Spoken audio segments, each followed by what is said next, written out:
আমি এখন চলে যাচ্ছি আমাদের পরবর্তী ঘটনায়।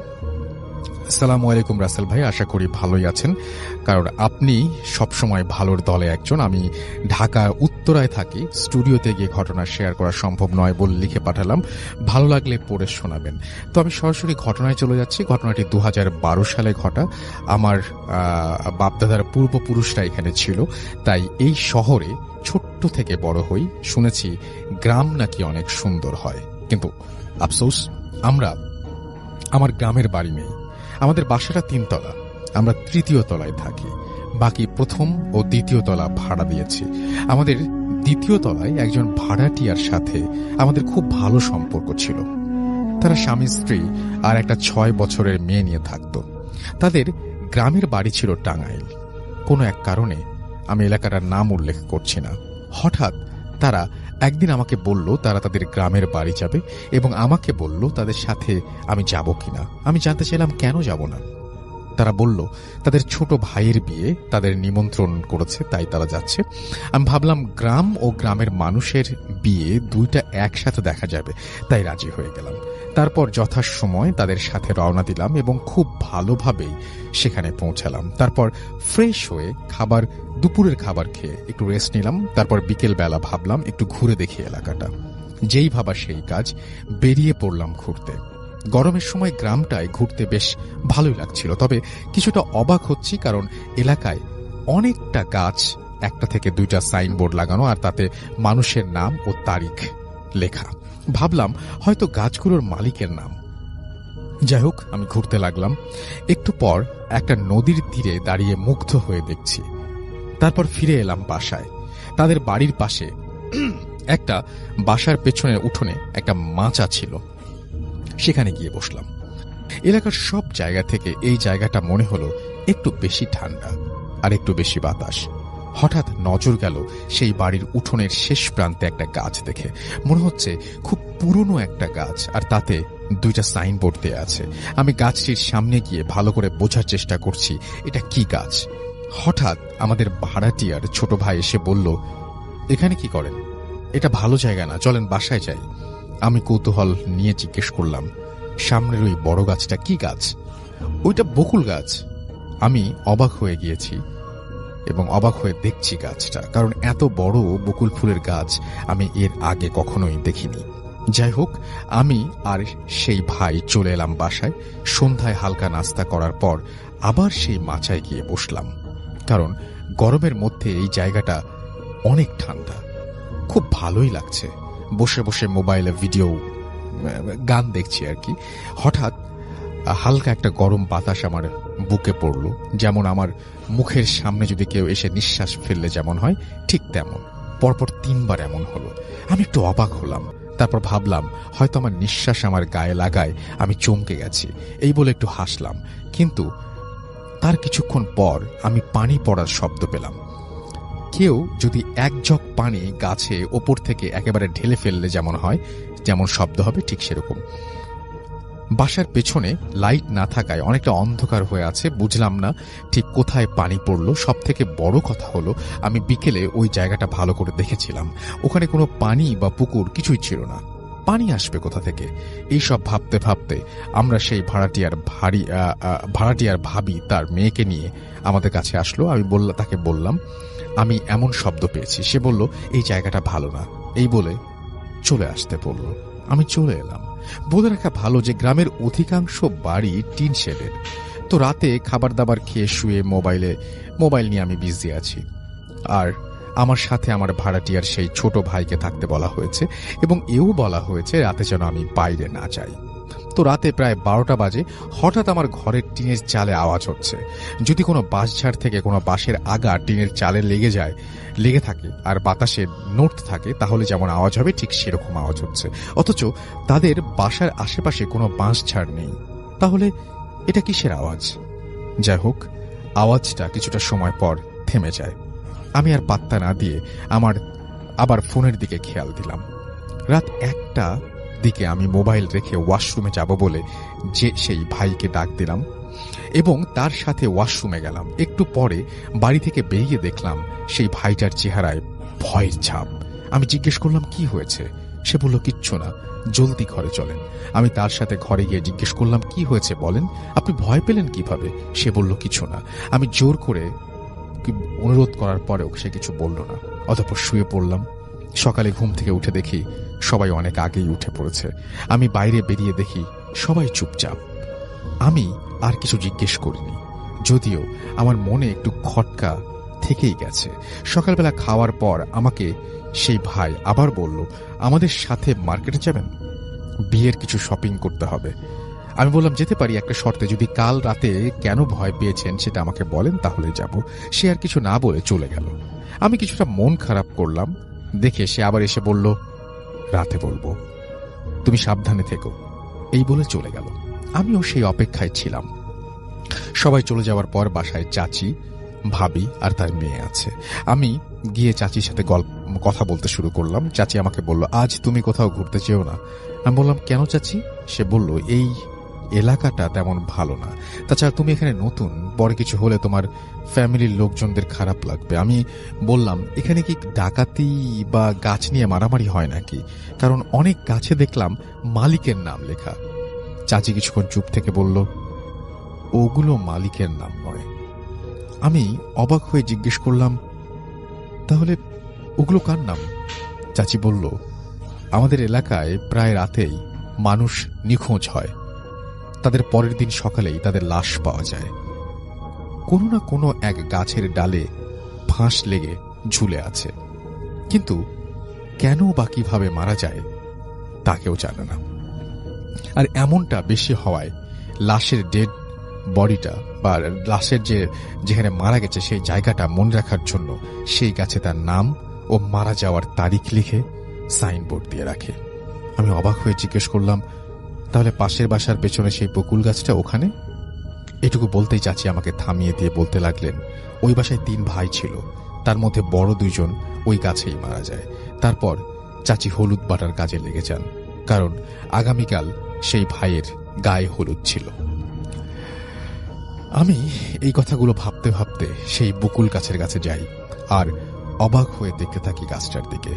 ভাবতে ভাবতে এতটাই গভীরে চলে যাই, মনে হচ্ছে লাশ 2টা ওখানেই ঝুলছে। আমি আন্দাজ করতে পারছি। হঠাৎ ওই বাড়িতে কল চাপার আওয়াজ শুনতে পাই।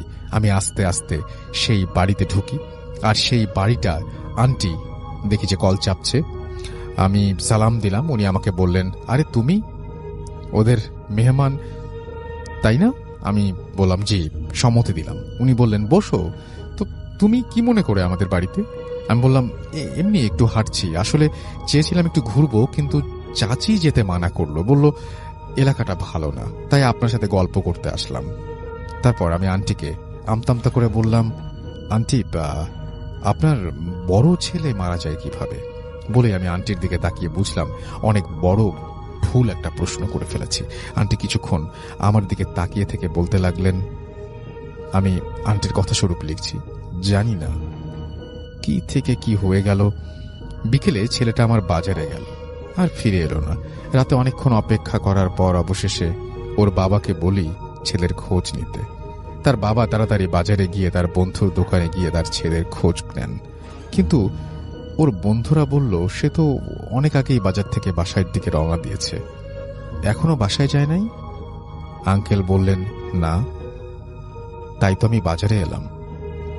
তারপর তার বন্ধুরা মিলে অনেক খোঁজাখুঁজি করলো, কিন্তু পেল না। পরদিন সকালে তার লাশ ওই বকুল গাছে ঝুলন্ত অবস্থায় পাওয়া যায়। তারপর বাড়িতে শোকের ছায়া নেমে আসে। বিকেলে ছেলের দাফন কাফন করার পর সবাই ঘরে বসে আছে। হঠাৎ রাত 12টার পর বাড়ির পেছনে সেই বকুল গাছ থেকে কারো হাঁটার আওয়াজ পাওয়া যায়। মনে হয় কেউ এই দিকেই আসছে। একটু পর আওয়াজটা থেমে যায়। হঠাৎ ঘরের পেছন থেকে কেউ ভাঙা গলায় বলে, মা। এরপর আওয়াজ শুনে আন্টি শোয়া থেকে উঠে বসে কান খাড়া করে আবার শোনার চেষ্টা করে। একটু থেকে আবার সেই আওয়াজটা আসে, মা। এবার আন্টি বুঝতে পারে এটা তার ছেলের গলা। আন্টি কিছু না বুঝেই খাট থেকে নেমে ছেলের কাছে ছুটে যায়। ঠিক এমন সময় বাকিরা সবাই তাকে টেনে ধরে ফেলে। আন্টি ছেলের নাম ধরে ডাক দেওয়ার আগেই তার আন্টির মুখ চেপে ধরে আর কানের কাছে ফিসফিস করে বলে, ও তো তোমার ছেলে নয়, আমাদের ছেলে মারা গেছে। ঠিক এমন সময় আবার আওয়াজ এলো, মা। তারপর আমার মেজ ছেলে বলে, কে কে ওখানে? তারপর আর কোনো আওয়াজ আসে না। তারপর থেকে প্রায় রাতে তাদের ঘরের পেছনে কেউ এসে টিনে টোকা দেয়। আবার মাঝরাতে কারো হাঁটার আওয়াজ পাওয়া যায়। একদিন আমার মেজ ছেলে তার রাতে টয়লেটে যায় কাজ, এবং টয়লেট থেকে ফেরার সময় সে কৌতূহলে গিয়ে দেখতে চায় যে কে ওখানে। টিনের গেটটা হালকা ফাঁকা ছিল, সেখানে চোখ রেখে দেখতে পায় সাদা কাপড় পরা একজন ওখানে হাঁটছে। একটু ভালো করে দেখার জন্য গেটটা খুলে আর একটু ফাঁকা করতে গেলে টিন থেকে একটা আওয়াজ বের হয়। আবার সাথে সেই অবয়বটার দিকে তাকায়, আর সে দেখতে পায় সেই অবয়বটা আর কেউ নয়, তার বড় ভাই। এইটুকু দেখে সে সেন্সলেস হয়ে যায়। যখন তার সেন্স আসে তখন তার ঘরে আবিষ্কার করে সে নিজেকে, আর তার পাশে তার বাবা মা ছোট ভাইকে দেখতে পায়। তারপর সে সেন্সলেস হওয়ার কারণ জানতে চাইলে রাতের সব ঘটনা খুলে বলে। তারপর সবাই চিন্তায় পড়ে যায়, যাকে কিছুদিন আগে কবর দিয়ে আসলাম সে কিভাবে বাড়ির পেছনে হাঁটাহাঁটি করবে। কেউ কেউ বলে এটা খারাপ জিন। তারপর তার কিছু আগে আন্টির মেছো ছেলে বন্ধুদের সাথে আড্ডা দিতে থাকে এবং ফিরে আসে না।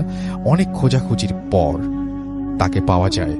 সবার মাঝে সেই একই চিন্তা বিরাজ করে। পরদিন সকালে সবার চিন্তাকে সঠিক করে সেই লাশ বকুল গাছে পাওয়া যায়।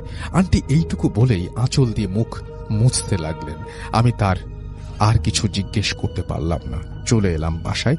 রাতে খাওয়ার পর আমি সেই ভাইকে রাতের কথা জিজ্ঞেস করলে সে আমাকে বলে, আমি টয়লেটে ঢোকার পর সে এদিক ওদিক তাকাতেই দেখতে পায় আমাদের ঘরের পেছন দিক দিয়ে একটা সাদা অবয়ব সোজা সেই বকুল গাছের দিকে চলে যায় এবং বকুল গাছের নিচে যে মিলিয়ে যায়। এটা দেখে সে খুব ভয় পায়, আর সে ভালো করেই জানে বকুল গাছের নিচে রাতে কে হাঁটে। আমি তাকে রাতের সেই টিনের আওয়াজের কথা বললে সে বলে, আমরা প্রায় এমন আওয়াজ শুনি। প্রথম ভয় লাগলেও এখন আর পাত্তা দেই না। তারপর আমি সেখানে 4-5 দিন থেকে ঢাকায় চলে আসি। এই ছিল ঘটনা। গুছিয়ে লিখতে পারলাম কিনা জানি না, ভুল হলে ক্ষমা করবেন। আর ঘটনাটা ভালো লাগলে পড়ে শোনাবেন। আমার ঘটনা ও লেখাগুলো ভালো লাগলে আমাকে জানাবেন, তাহলে উৎসাহের সাথে আরো ঘটনা লিখে পাঠাবো। আমার কাছে আমার নানুকে নিয়ে জিন সম্পর্কে বেশ কিছু ঘটনা আছে। ভূত এফএম দীর্ঘজীবী হোক। আমার নাম ও ঠিকানা গোপন রাখার অনুরোধ করছি। ওকে, আমি পড়লাম না। Thank you very much. আসসালামু আলাইকুম প্রিয় লিসেনার, আমি আহমেদ। আজকে আবার আপনাদের জন্য আরও একটি লোমহর্ষক এবং ভয়ঙ্কর ঘটনা নিয়ে হাজির হয়েছি। আশা করছি আজকের এই ঘটনাটি আপনাদেরকে এক অন্যরকম ভৌতিক শিহরণ জাগাবে। প্রিয় লিসেনার, দেশ অথবা দেশের বাইরে যেখান থেকেই শুনছেন আমাদের আজকের এই এপিসোডটি, সকলকেই জানাচ্ছি আন্তরিক শুভেচ্ছা ও ভালোবাসা। তো আর কথা না বাড়িয়ে চলুন ঘটনা শুরু করি।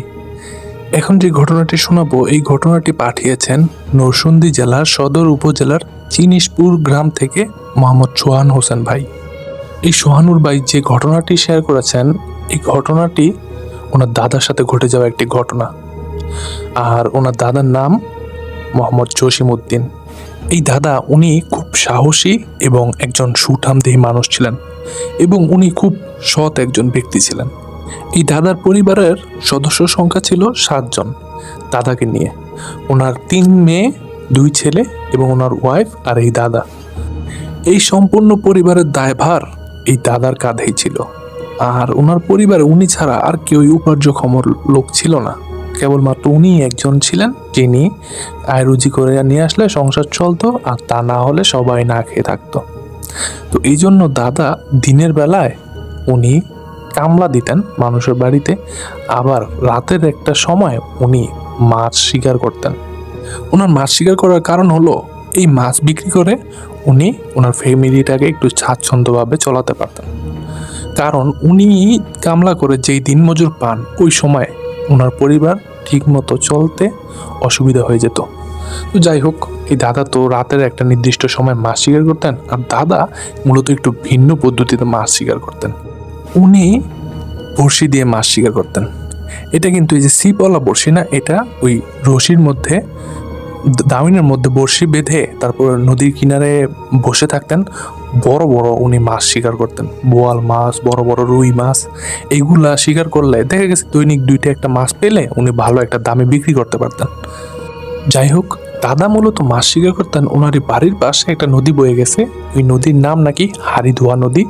এই নদীতে দাদা মাছ শিকার করতেন। আর উনি এমন সময় মাছ শিকার করতে যেতেন আশেপাশে কেউ থাকতো না, একদম নিঝুম পরিবেশে উনি মাছ শিকার করতে যেতেন। কারণ উনি বড়শি দিয়ে মাছ শিকার করবেন যদি পানিতে কোনো নৌকা চলে বা ট্রলার চলে অথবা আশেপাশে কোনো মানুষ থাকে, তাহলে নাকি শিকার করতে একটু অসুবিধাই হয়। এই কারণে উনি একদম নিঝুম সময়, যখন আশেপাশে কেউ না থাকে, সবাই চলে আসে, ওই সময় যেতেন গভীর রাতে। উনি মূলত দাউনের মাধ্যমে মাছ শিকার করতেন। তো যদি মাছ শিকার হতো তাহলে নাকি ওই রশি ধরে দাদা বসে থাকতেন, ওটাতে একটা টান পড়তো, এভাবেই বসতে পারতেন। এতে করে ওনার কোনো টোপের প্রয়োজন হতো না। তো যাই হোক, দাদা এভাবেই ওনার জীবিকা নির্বাহ করছিলেন। তো যেই রাতে ঘটনাটি ঘটে, ওই রাতে দাদা উনি বের হয়েছেন মাছ ধরতে।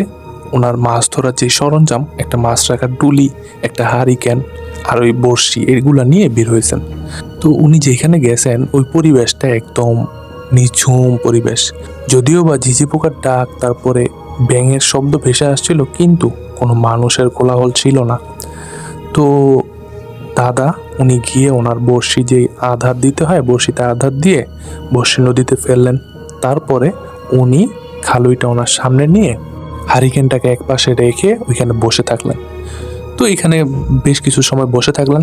তো দাদা শুরুর দিকে বড় কোনো মাছ পাচ্ছিল না, ছোট ছোট মাঝার সাইজের কিছু মাছ পাচ্ছিলেন। তো এভাবেই বেশ কিছু সময় মাছ ধরার পরে উনি লক্ষ্য করলেন ওনার ট্রলিতে যেই পরিমাণ মাছ উনি রেখেছেন, এখন সেই পরিমাণ মাছ দেখা যাচ্ছে না। দাদা তো বেশ অবাক হয়ে যান, কি ব্যাপার, এতক্ষণ ধরে মাছ ধরছি, এখনো মাত্র এই কয়টা মাছ, মাছ তো আরো বেশি হওয়ার কথা। এই চিন্তা করে দাদা ভাবলেন যে কোনো বিপদে পড়লাম না তো, আশেপাশে তো কত ঝোপঝাড়, এখানে কোনো বিড়াল টিড়াল এসে নিয়ে গেল না তো। দাদা শুরুর দিকে কোনো ভৌতিক চিন্তা করে নাই, তো মাছ শিকার করছেন। তো আবারও কিছু সময় পরে লক্ষ্য করলেন যে একটা লম্বা লিকলিকে হাত ওনার মাছের ডুলির এদিকে এগিয়ে আসছে। ওই যে পাশে যে ঝোপটা, এটা ভাটি পাতার একটা ঝোপ, ওই সিটকির ঝোপও বলে অনেকে। এই ঝোপের ভিতর থেকে এই লিকলিকে হাতটা বের হয়ে দাদার এই মাছের ডুলির কাছে এসে এই মাছের ডুলির ভিতর থেকে এক মাছ বের করে নিয়ে গেল। এইটা দেখে দাদা তো বুঝে যান, সর্বনাশ, আমি তো মাইচ্ছা পিশাচের খপ্পরে পড়ছি রে। এই চিন্তা করে এখন দাদা চিন্তা করেন যে এখন তো যদি আমি ভয় পেয়ে যাই, এটা তো আমারে আরো ক্ষতি করবো, ভয় পাইলে হইব না। আর আমি এত কষ্ট করে মাছ ধরতেছি, আমার এই মাছ মাইচ্ছা পিশাচে খেয়াল হইব। এই চিন্তা দাদা কইরা মানে দাদা মন অনেক রাগ হয়ে গেল। কারণ দাদা এটা করে ওনার জীবিকা নির্বাহ করেন। মাছ ধরলে ওনার ফ্যামিলিতে দেখা গেছে আরেক বেলা ভাত খাইতে পারবো, আর তা না হলে এক বেলা না খেয়ে থাকতে হইব, এরকম পরিস্থিতি। তো দাদা উনি কি করলেন, মাছ ধরার ভান ধরে ওইখানে বসে থাকলেন, কিন্তু ওনার যেই ধ্যান খেয়াল এটা মাছের এই ডুলির দিকেই রাখলেন। তো আবারও কিছুক্ষণ পরে আবার সেই ঝোপের ভিতর থেকে সেই লিকলিকে লম্বা কালো একটা হাত আবার বের হয়ে আসছে। এটা কিন্তু এই যে হারিকেনের আলোতে দেখতেছে। বের হয়ে এসে যেই ডুলির ভিতরে ঢুকেছে, অমনি দাদা এই হাতটা খপ করে ধরে ফেলছে। ধইরা ফেলানোর পরে দাদা কি করছে, ওই হাতটা ধইরে একটা হেঁচকা টান দিছে। দাদা মনে করছে হেঁচকা টান দিলে হয়তো বা এই ঝোপের ভিতর থেকে যেই দেহটা আছে, মানে এই হাতের যে দেহটা, বডিটা, বাকি অংশটা, এটা ওনার দিকে আইসা পড়বো। কিন্তু দাদার ধারণা একদম ভুল। দাদা যখন হাতটা টান দিল, তখন কি হইল, ওই হাতটা অদৃশ্য হয়ে গেল। দাদা তো তখন একটু ভয় পেয়ে যায়। দাদা কি করে, যে দোয়া দুরুদ পারে, দোয়া দুরুদ পড়ে ওনার শরীরটাকে বন্ধ করে নিল। এরপরে দাদা ওইটার উদ্দেশ্যে হুমকি দিয়ে থাকে, এই রে বেটা, কে রে তুই, এত বড় বেইমান, আমি এত কষ্ট করে মাছ ধরতেছি, আমার সংসার চলে না, আমি এগুলা বিক্রি করে সংসার চলে, আমার বউ বাচ্চার মুখে খাবার তুলে দিই, তুই আমার এই মাছগুলো খেয়ে ফেলতেছস, তুই যদি এক বাপের বেটা হস তাইলে আমার সামনে আয়। তখন ওই জিনিসটা দাদাকে উদ্দেশ্য করে বলে ওঠে যে, কি রে জসিম, তুই আমারে হুমকি ধুমকি দিতে আস, আমি যদি তোর সামনে আসি তুই আমারে দেখলে সহ্য করতে পারবি? দাদা আরো রাইগে যান, রাইগে গিয়ে বলতে আরো উল্টাপাল্টা কথা বললে, বল তুই আমার সামনে এত তোর সাহস থাকলে দেখি তুই কেমন বাপের বেটা। এই কথা বলার পরেই সাথে সাথে ওই ঝোপটা নইড়ে চড়ে ওঠে। আর তখনই মনে হইলো এক লাফে ওই ঝোপের ভিতর থেকে একটা লিকলিগে লম্বা একটা দেহ, প্রায় 10 থেকে 12 ফিট হইব এরকম একটা দেহ দাদার সামনে প্রকট হইল। আর এটা দেখে মনে হইতেছে একটা নারী অবয়ব, চুলগুলো বড় বড় সামনের দিকে ঝুলে আছে, মুখটার দিকে দেখে মনে হইতেছে যেমন মুখের কোনো আকৃতিই নেই, মানে নাক নাই, চোখ নাই, চোখ আছে কিন্তু চোখের এই জায়গায় কোটর, কিন্তু চোখ নাই। আর এই মুখটা একটু বেশি মানে ছেঁড়ানো, মানে এই যে স্বাভাবিক যে মুখ থাকে ঠোঁট, এই ঠোঁটটা মনে হচ্ছে কানের দুই পাশে একটু আরো বেশি ছড়ানো আর কি। আর এটা ওনার সামনে এসে একটা বিকট কর্কশ একটা হাসি দেয়, কিন্তু এই হাসিতে কোনো শব্দ নাই। চোয়াল দুইটা দুই দিকে ছড়াই গেল, আর ভিতরে মুখের ভিতরে দাঁতগুলো দেখা যেতেছিল, ছোট ছোট সরু সরু চিকন চিকন দাঁত, আর এই দাঁতের ফাঁক দিয়ে একটা চিকন জিহ্বা বের হয়ে আছে। এটা দেখে দাদা কিছুটা ঘাবড়াই গেল। দাদা নিজেরে ধরে রাখে, আগের সময় মানুষের যা হয় আর কি। দাদা নিজেরে ধরে রাখানোর পরে উনি আবার ওইটারে গালি দেয়।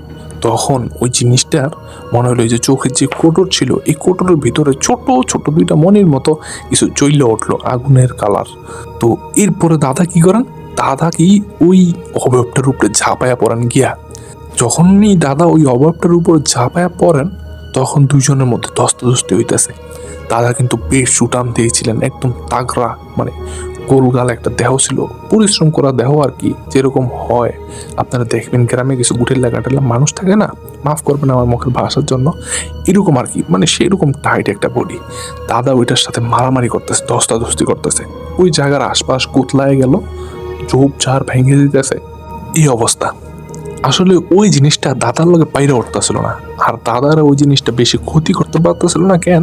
কারণ দাদা নিজের শরীরটার বন্ধ করে রাখছিল, আর কোনো একটা কারণবশত ওই জিনিসটাও সেরকম ভাবে একটা বেয়ত করতে পারতেছিল না। দাদা কি করে ওইটারই এমন ভাবে কেস কি দিয়া ধরে, ওইটা আর মানে নড়াচড়া করতে পারতেছিল না। এটা আসলে একদম লিকলিগে একটা দেহ, আর দাদার আসলে সেই রকম একটা সুঠাম দেহ।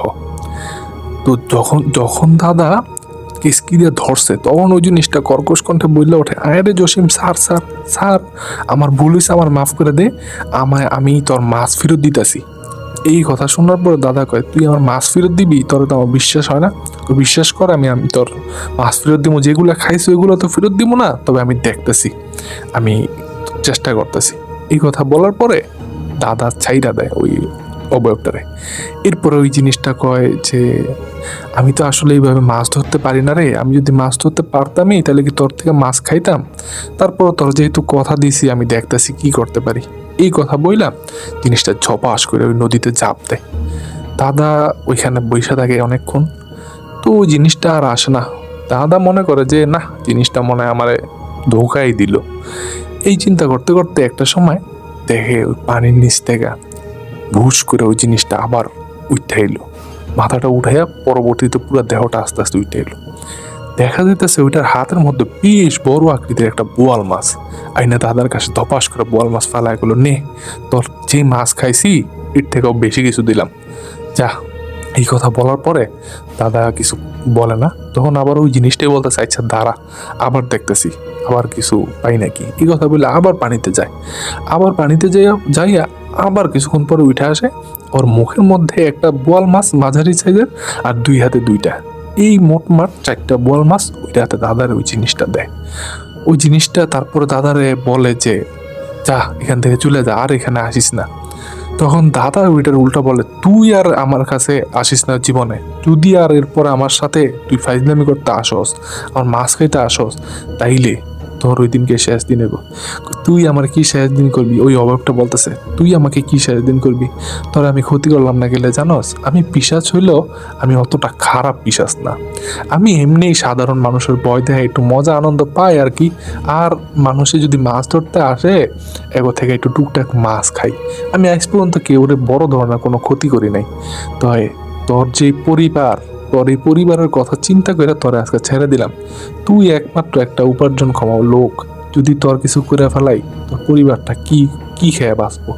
এর লেগা তোর আজকে ছেড়ে দিলাম, তয় তুই আর এদিকে আর কখনো আসিস না। এই কথা বলার পরে ওই অবয়বটা একটা লাফ দেয়। লাফ বলতে এটা মনে হলো যেমন উড়াল দিল, সুই করে এটা ওদিকে ওই জানি উড়াল দিয়া হারা গেল। এরপরে দাদা উনি ভিতরে তো একটা আতঙ্ক লাগতাছিলই, একটা মানে কি বলবো, এটা তো বোঝানোর মতো না, যার সাথে ঘটে সেই বোঝে আসলে কেমন লাগে ওই সময়। আসলে ভিতরে একটা চাপা উত্তেজনা লাগে, একটা কেমন লাগে এটা বোঝানো সম্ভব না। যাই হোক, দাদা তো বেশ ভয়ই পাইতেছিলেন। এরপরে দাদা ওই মাছ নিয়ে স্থানীয় একটা বাজার ছিল, ওই বাজারের নাম কালীর হাট, ওই বাজারে নিয়ে বিক্রি করে দিলেন। তো এরপর বাড়িতে আসার পরে এই ঘটনাটা দাদির কাছে সব কিছু খুইলা বলেন যে এমন এমন ঘটনা। তো এরপরে মানে ওই দিন বিকালবেলা আর কি দাদি ওনাকে নিয়ে একটা কবিরাজ, এই গ্রামেরই এক মহিলা কবিরাজ আর কি, ওনার কাছে গেলেন। ওই কবিরাজ ওনাকে একটু তেল পরা দিলেন, একটু পানি পরা দিলেন। এরপরে ওনাকে বললেন যে ওইটা আসলে এমন খারাপ পিসাস না, তোমার মনে হয় না কোনো ক্ষতি করবো, যেহেতু তোমার ছেড়ে দিছে, তো তুমি আর ওদিকে যাইও না, আর এত রাইতে একলা একলা মাছও ধরো না। এই কথা বলার পরে দাদারে সাবধান করে বিদায় দিলেন ওইখান থেকে। তো এরপরে দাদা বাড়িতে আসলেন। এরপরে দাদা স্বাভাবিকভাবেই জীবনযাপন করছেন এবং একটা সময় স্বাভাবিকভাবেই মৃত্যুবরণ করছেন। ওই ঘটনা দাদার সাথে আর কখনো ঘটে নাই। মানে এই যে এই ঘটনাটা আর কি, অন্য আরো অনেক ঘটনা নাকি ঘটছে, কিন্তু এই ঘটনাটা আর ঘটে নাই। আর দাদা যতদিন পর্যন্ত বেঁচে ছিলেন আর ওই পিশাচটাকে ওনার জীবনও আর দেখে নাই। এরপরে দাদা স্বাভাবিকভাবেই বার্ধক্যজনিত কারণে মৃত্যুবরণ করেন। আল্লাহ ওনার জীবনের সকল ভুল ত্রুটিগুলো মাফ করে ওনাকে জান্নাতের মেহমান হিসেবে কবুল করুক, এই দোয়াই করি আমরা। তো প্রিয় লিসেনার, এই ছিল ঘটনা। কেমন লাগলো ঘটনাটি? আশা করব ঘটনাটি আপনাদের কাছে ভালোই লেগেছে। আর যদি ঘটনাটি ভালো লেগে থাকে তাহলে অবশ্যই ভিডিওটিতে একটা লাইক দিয়ে চ্যানেলটিকে সাবস্ক্রাইব করে দেবেন। আর ভিডিওটি কেমন লাগলো কমেন্টের মাধ্যমে জানাতে পারবেন। আরও আমাদের একটি ফেসবুক গ্রুপ আছে, সেই গ্রুপে পোস্টের মাধ্যমে জানাতে পারবেন আমাদের এই চ্যানেলের ভিডিওগুলো কেমন লাগছে, ঘটনাগুলো কেমন লাগছে, আর আপনারা কেমন ঘটনা শুনতে চান সেটাও জানাতে পারবেন পোস্টের মাধ্যমে। আর আপনাদের সাথেও যদি এমন কোনো ঘটনা ঘটে থাকে অথবা আপনাদের জানাশোনা এমন কোনো ভৌতিক কাহিনী থেকে থাকে, চাইলে আমাকে শেয়ার করতে পারেন, লিখে অথবা রেকর্ড করে আমাদের হোয়াটসঅ্যাপ নাম্বারে ঘটনা পাঠিয়ে দিতে পারবেন। অনুরোধ রইল সকলের কাছে, যদি কোনো ঘটনা থেকে থাকে অবশ্যই ঘটনা পাঠিয়ে দিবেন, তা আমাদের চ্যানেলে আমরা অবশ্যই প্রচার করব। আর এই ছিল আজকের আয়োজন। সকলে ভালো থাকবেন, সবাই আমার জন্য দোয়া করবেন, আমিও সকলের জন্য দোয়া করি। আল্লাহ আপনাকে ভালো রাখুক, সুস্থ রাখুক। আর যাওয়ার আগে ছোট্ট একটা অনুরোধ, আমার চ্যানেলটিকে অবশ্যই সাবস্ক্রাইব করে দিবেন, আর হ্যাঁ, বেল আইকনটি চেপে দিবেন। আগামী শনিবার আবারও হাজির হচ্ছি ইনশাল্লাহ নতুন কোনো ঘটনা নিয়ে। ততক্ষণ পর্যন্ত সকলে ভালো থাকুন, নিরাপদে থাকুন, ভূত এফএম বিডির সাথেই থাকুন। আল্লাহ হাফেজ।